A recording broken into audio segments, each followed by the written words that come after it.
Hey friends, tonight we're stepping back in time to explore life in a medieval village during winter, a world of snow-covered cottages, glowing hearths, and the slow rhythm of daily life. Before we dive in, take a moment to like this video and subscribe if you truly enjoy these calm journeys into history. And let me know down in the comments where you're listening from and what time it is for you. I always find it amazing to see how far our little history circle reaches around the world. So settle in, dim the lights, maybe grab a blanket, or let a fan hum quietly in the background. This is your time to relax, to slow down, and to drift into the soothing past. Let's begin tonight's story together. Let's start with the arrival of winter. The year in the village always moved according to the rhythm of the seasons. Summer carried the warmth of long days in the fields. Autumn filled the storehouses with the last of the harvest. But when winter arrived, everything slowed. The first signs came gently, not with a sudden storm, but with a subtle change in the air. The mornings grew colder. A light frost began to appear on the grass, delicate crystals sparkling in the faint sunlight. The villagers noticed the breath of their animals hanging in the air, clouds of warmth fading slowly against the chill. People wrapped their cloaks more tightly around their shoulders as they stepped outside, boots crunching on the stiff ground. The daylight hours grew shorter. Candles were lit earlier in the evening, their soft glow filling homes with steady pools of light. The sun, which had once stretched across the sky for long hours, now barely climbed before it began to fall again, slipping below the horizon as though it too wished to rest. Winter, in a medieval village, was a season of patience. The fields, once filled with activity, now lay silent under the pale sky. The last plowing had been done in autumn, and the earth was left to rest. Nothing more could be planted, nothing more could be harvested. The soil waited quietly, gathering its strength for spring. And so, the people too turned inward. Before the cold grew harsh, the villagers made careful preparations. Families gathered the final vegetables from the gardens, turnips, cabbages, onions, and leeks, storing them in root cellars where the earth's coolness would keep them safe. Baskets of apples, picked weeks earlier, were laid in straw to keep them from spoiling. Grain from the harvest was ground into flour and stored in sacks, tucked carefully away from dampness and pests. Meat was salted or smoked over the hearth, strips hanging from beams in the rafters where the warmth of the fire and the curl of smoke would keep them preserved. In this way, the village made sure that food would last through the long, lean months when little could be gathered fresh. Wood was stacked high near the cottages, each log cut and split during autumn days when the air was still mild. Children sometimes helped by carrying smaller bundles of kindling. These piles of wood were not just supplies, they were comfort itself, a promise of warmth when the snow would lie deep upon the earth. The villagers repaired their thatched roofs, patching weak spots before the snows could seep through. Doors were checked to make sure they closed against the wind, and small cracks were filled with straw or mud. Inside, straw was spread fresh across the floors, making the cottage warmer underfoot. As winter deepened, the village changed. Life outside slowed, and life inside became richer. The first snow might fall in silence, soft flakes drifting through the air. They clung to the bare branches of trees and softened the sharp edges of the cottages. Paths were covered, but footsteps soon pressed narrow tracks between doorways, the trails of people moving slowly about their daily tasks. The villagers greeted the snow not with fear, but with acceptance. Winter always came, as it always would, and so there was no need for alarm. The snow was simply a blanket laid upon the world, a quiet reminder that this was a season for rest. Children delighted in the first snowfall. They laughed as they tumbled in the white powder, their cheeks red with the cold. For them, the season was not only hardship, but also wonder. Snowflakes landed on their mittens, melting as they leaned close to examine their delicate shapes. The older folk watched with a quiet smile, remembering their own childhood winters. For the adults, there was always work, but the pace was slower. The animals in the byres and stables needed tending. Cows gave less milk in the winter months, but they still needed hay and water. Chickens huddled in coops. Further, let's talk about daily life indoors. As the cold settled more firmly over the village, life gradually shifted from the fields and yards into the warmth of the home. Each cottage, simple though it was, became a small world unto itself. The thatched roofs, low wooden doors, and rough stone or timber walls were not grand, but they offered shelter. Inside, the heart of the home was always the hearth. The hearth was more than a place for fire. It was the center of warmth, the space around which life gathered. From dawn to dusk, and even through the night, a careful watch was kept so that the embers would never die out. Coals were banked in ash before bed, and in the morning, they could be coaxed back to flame with a few careful breaths, a twist of kindling, and a patient hand. The smell of wood smoke lingered in every room, seeping into the timbers, into the woolen cloaks, even into the woven straw of the floor mats. To modern senses, it might seem heavy, but to the villagers, it was the scent of safety, the smell that meant warmth and nourishment. Each day indoors followed a rhythm as steady as the crackling of the fire. At first light, or what little of it reached through the small openings covered in horn or oiled cloth, the family stirred. The air inside was cold, especially before the fire was stirred awake. Breath misted in the dimness, and blankets of wool or rough linen were pulled close until the warmth of the flames began to grow. Morning meals were simple. A porridge made from oats or barley, stirred slowly over the fire, gave comfort and strength. Sometimes it was flavored with a little honey if the household could spare it, or a scattering of dried fruit saved from autumn. More often, it was plain, thickened only with water or a little milk from the cows. Yet in its warmth, it carried a quiet satisfaction. Children ate eagerly, their wooden spoons clattering softly against the sides of the bowls. Adults ate more slowly, already thinking of the tasks ahead, though the pace of those tasks in winter was gentler than in summer. Much of the work indoors was quiet, repetitive, and steady. Women often spun wool, their distaffs and spindles moving rhythmically as the thread twisted between their fingers. The sound was soft, the motion hypnotic, filling the room with a sense of calm industry. Finished wool would later be woven into cloth, sometimes on simple looms, creating garments, blankets, and coverings that were deeply needed in the cold. Men, too, found their share of winter tasks within the cottage. Tools dulled by autumn's labors were mended and sharpened. Wooden handles were carved anew for worn hoes or axes. Baskets were repaired with willow shoots gathered before the frost. Leather straps were oiled and harnesses patched. These chores, though humble, were vital.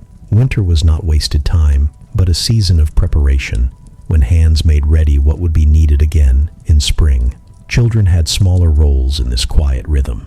They might be asked to card wool, teasing apart the fibers to ready them for spinning. They helped grind grains in hand mills, the stone turning with a heavy, slow sound. They fetched water from barrels kept inside to prevent freezing, or swept the floor to keep the straw fresh. Yet, beyond these tasks, children also found space for play. A carved wooden toy, a simple ball of rags, or even a game with pebbles could keep them content by the fire while the adults worked. Meals were taken near the hearth, where the warmth was greatest. Midday might bring bread, dark and dense, baked from the coarse flour of the last harvest. It was eaten with cheese from the summer's milk, or with slices of salted meat hung carefully above the smoke. The food was plain, but it was nourishing, and it gave comfort against the cold outside. As daylight faded early, the evening became a time for gathering. Work slowed, and voices softened. Around the hearth, stories were told, some of saints and miracles, some now turned to outdoor work. Though much of life in winter was drawn inward toward the hearth, the villagers could never remain entirely indoors. Animals needed feeding, water had to be carried, and wood had to be gathered to keep the fires burning. Each day, whether the sky was clear or snow was falling in gentle silence, there were small duties to be done outside. Stepping out into the winter morning was always an awakening. The air was sharper, crisper than in any other season. A deep breath filled the chest with cold that bit at the throat and made cheeks sting. The first sound was often the crunch of boots on the frozen ground, breaking the crust of snow or pressing firmly into the hardened earth. The village paths, beaten down by many footsteps, wound from cottage to cottage, leading toward the byres, stables, and sheds. Smoke drifted slowly from chimneys, rising into a pale sky, while icicles glistened along the eaves, catching what little sunlight managed to filter through the winter haze. Tending the animals was one of the first tasks of each day. In the byres, cows shifted heavily in their stalls, their warm breath clouding in the cold air. Though they gave less milk in winter, they still needed care. Villagers carried in armfuls of hay, spreading it before them. The sweet, dry smell of the summer fields, still clinging faintly to the fodder. The animals chewed slowly, their steady movements filling the stillness with gentle sound. Sheep were sheltered in pens near the cottages, their thick wool protecting them from the chill, though they too were grateful for feed brought daily. Chickens clucked softly in their coops, hesitant to step out into the snow, but eager for the handfuls of grain scattered before them.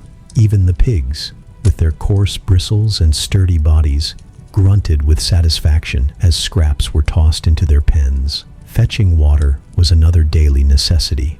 In the coldest weeks, streams and ponds froze, their surfaces hard and glassy beneath the winter sun.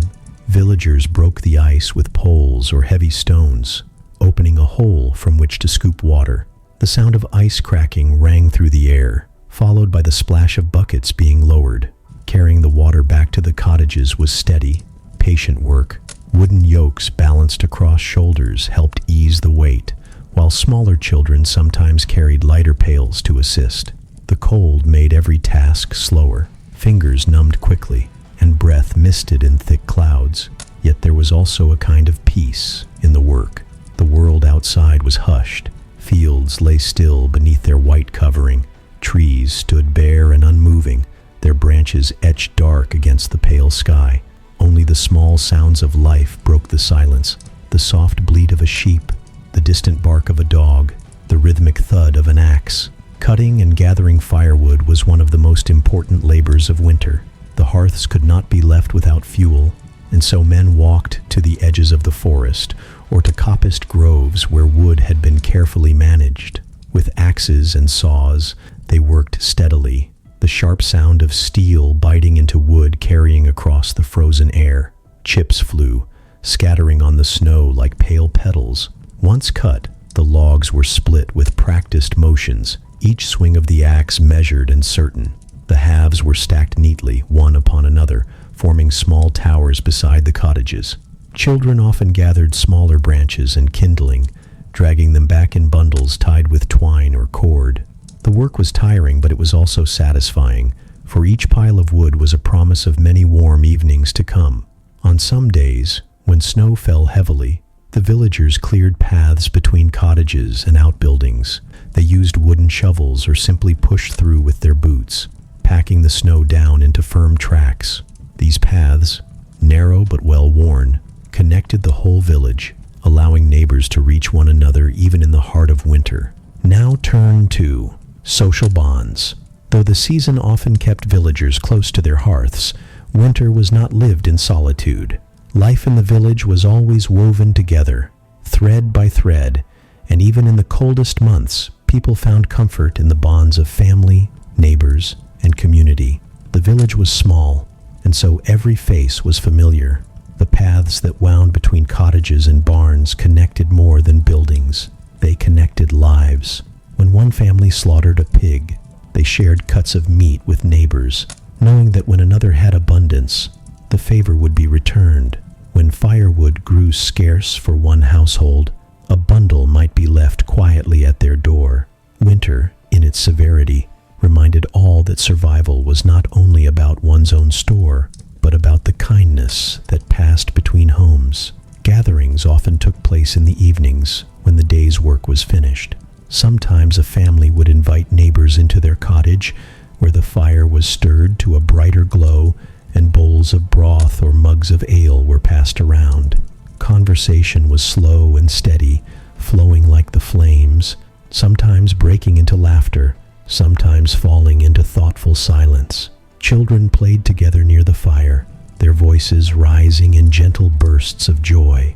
They invented small games with sticks and stones, or they listened wide-eyed to the tales told by their elders.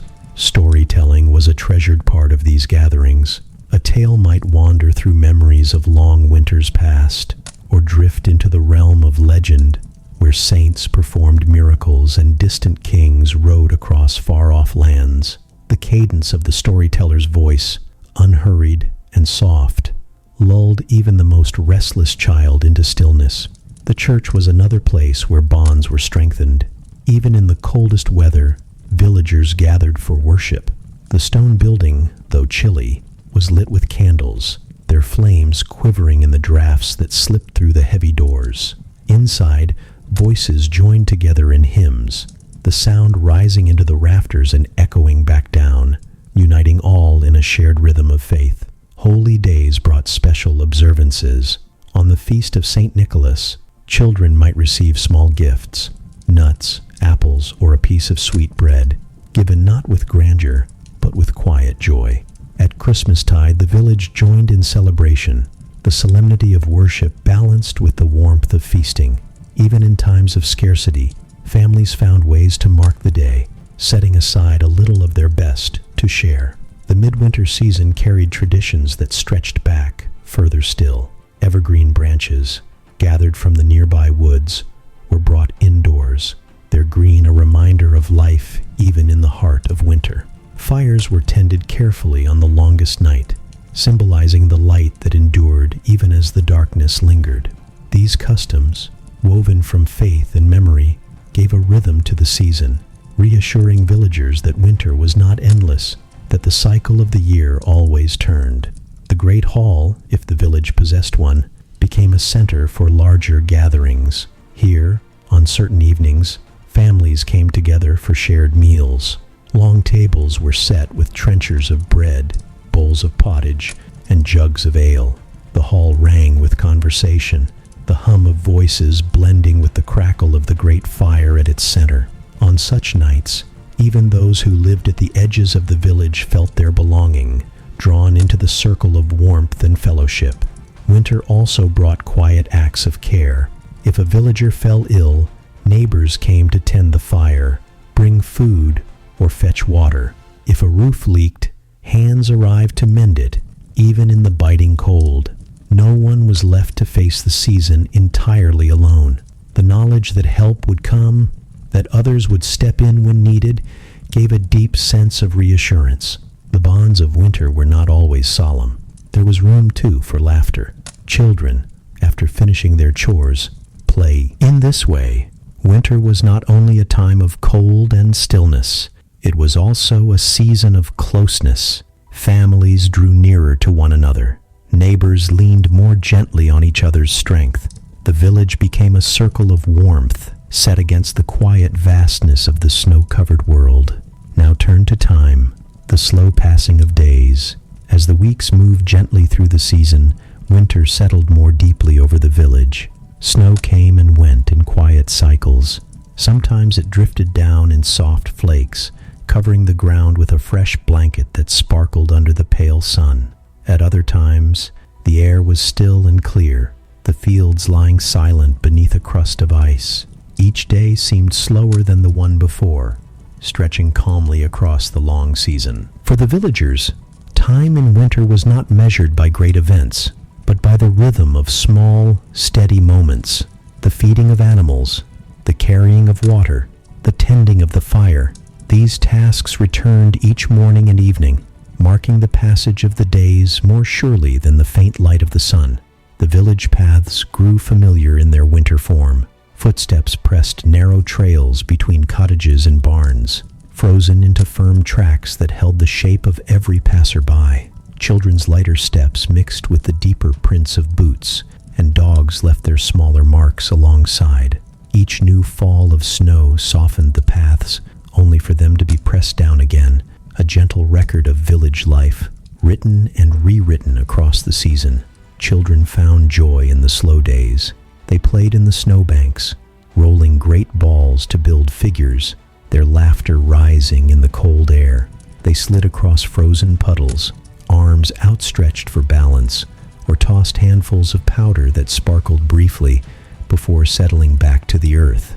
Their games were simple, but their cheer brought warmth to the hearts of the adults who watched from doorways or windows. The elders, too, found their place in the rhythm of the season. Wrapped in cloaks or blankets, they sat near the fire, offering quiet words of memory or advice. Their stories reached back through winters long past, reminding the younger generations that the cold was not new, that it had always come and always gone again.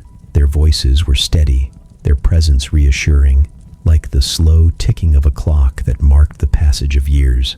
Inside the cottages, the days unfolded gently. Light filtered dimly through horn-covered windows, paling quickly as afternoon passed into evening. The fire glowed steadily, its warmth filling the room with comfort. Around it, work continued at an unhurried pace. Wool was spun, cloth was mended, tools were repaired. The soft sounds of these tasks created a background hum of life.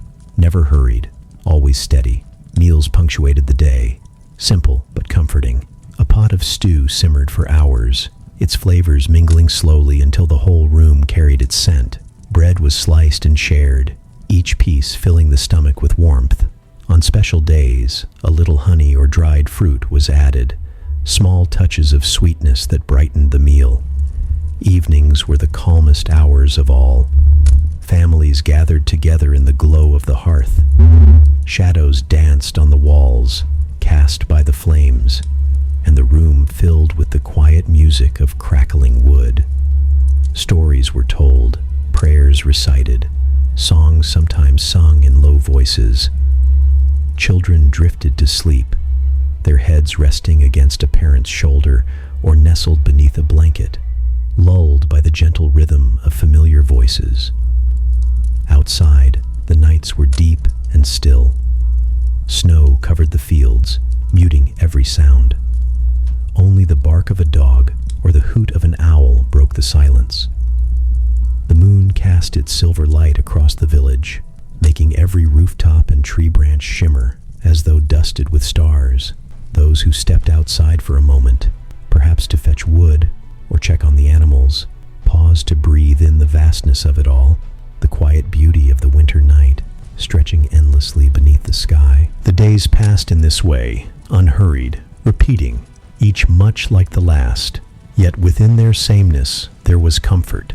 Winter was not a season of surprises, but of steadiness. It asked little more than patience and endurance, and in return it gave a calm that seeped into the very rhythm of life. Festivals and holy days gave gentle shape to the passing time. The Feast of the Epiphany, marking the close of the Christmas season, brought villagers again to the church, their voices rising in song against the chill stone walls. Candlemas, celebrated in early February, reminded all that the balance of light was shifting, that the days, though still short, were slowly growing longer.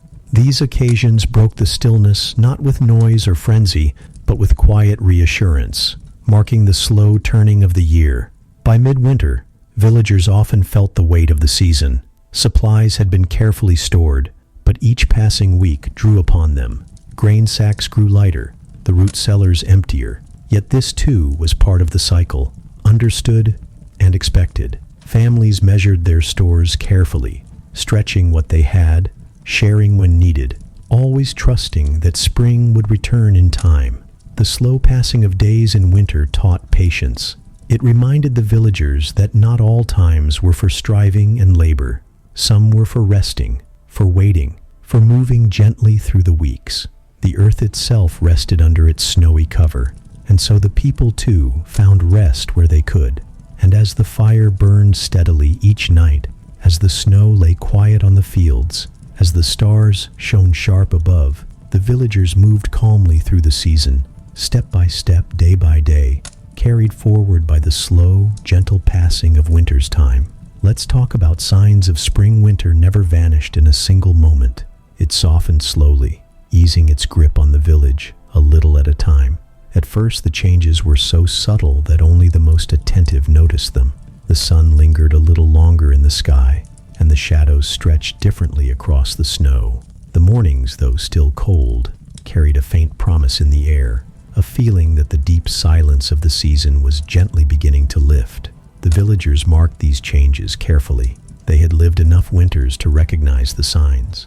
A drip of water from the eaves meant that the midday sun had warmed the snow just enough to melt it.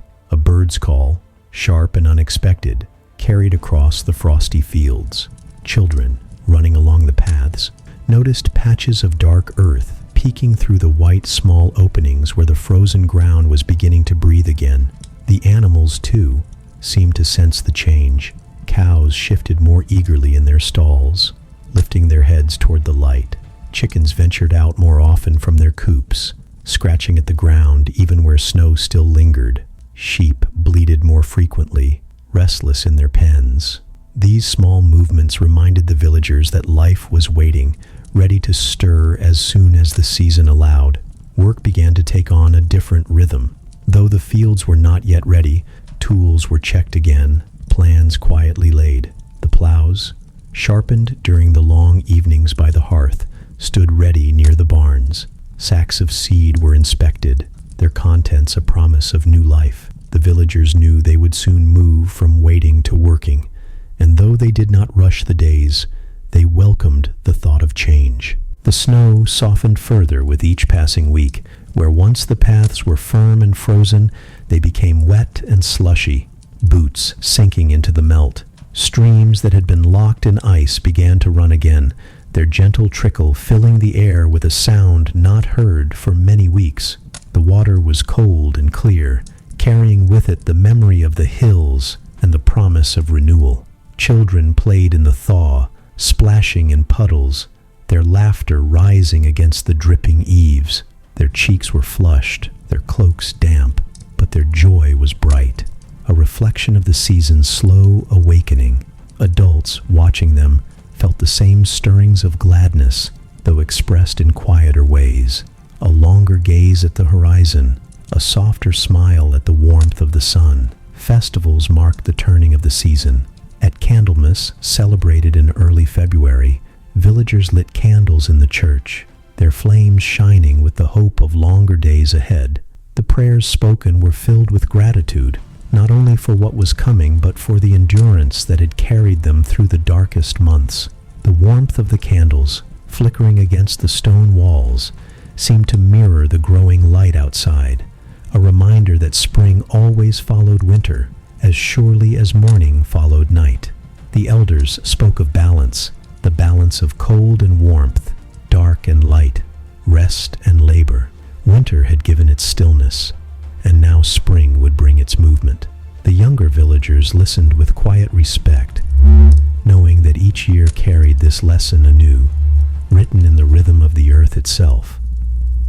As March approached, green shoots began to appear along the edges of the fields, fragile but determined.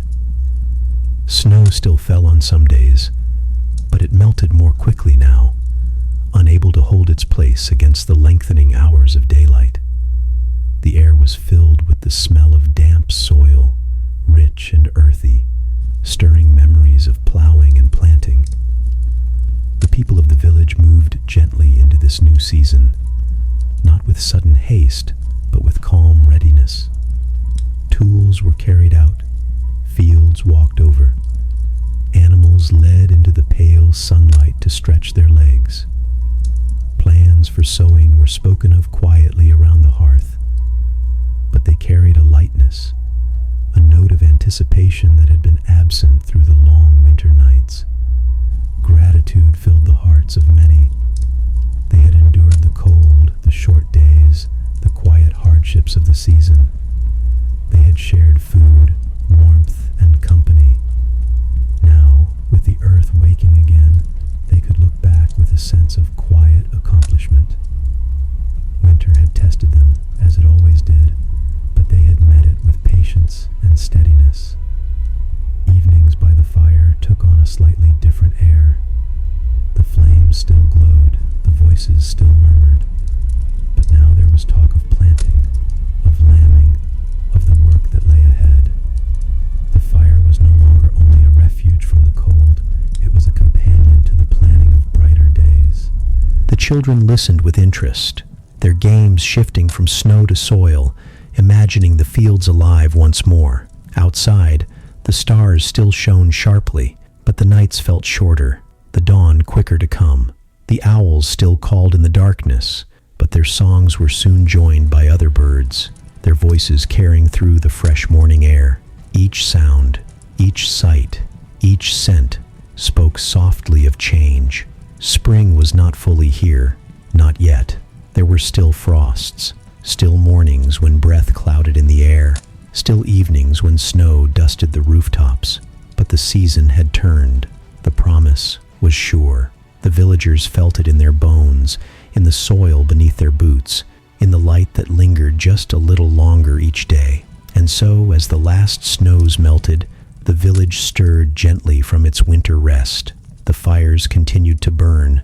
The cottages still held their warmth. But outside, the fields were waiting, and the earth was ready to welcome seed once more. Winter had been endured.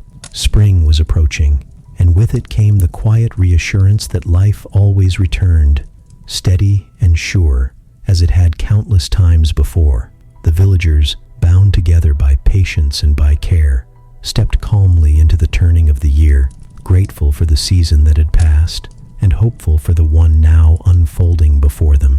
And that's where we'll leave our journey tonight, in the quiet of a medieval village, resting under the soft blanket of winter. I hope this story brought you a little peace and helped you slow down at the end of your day. If you enjoyed it, consider subscribing so you don't miss the next story we share together. And tell me in the comments, what part of this winter village would you have enjoyed most? The warmth of the hearth, the calm of the snowy fields, or the simple rhythm of the days? Until next time, sleep well, dream gently, and remember, history always has more stories to whisper if we take the time to listen. Thanks.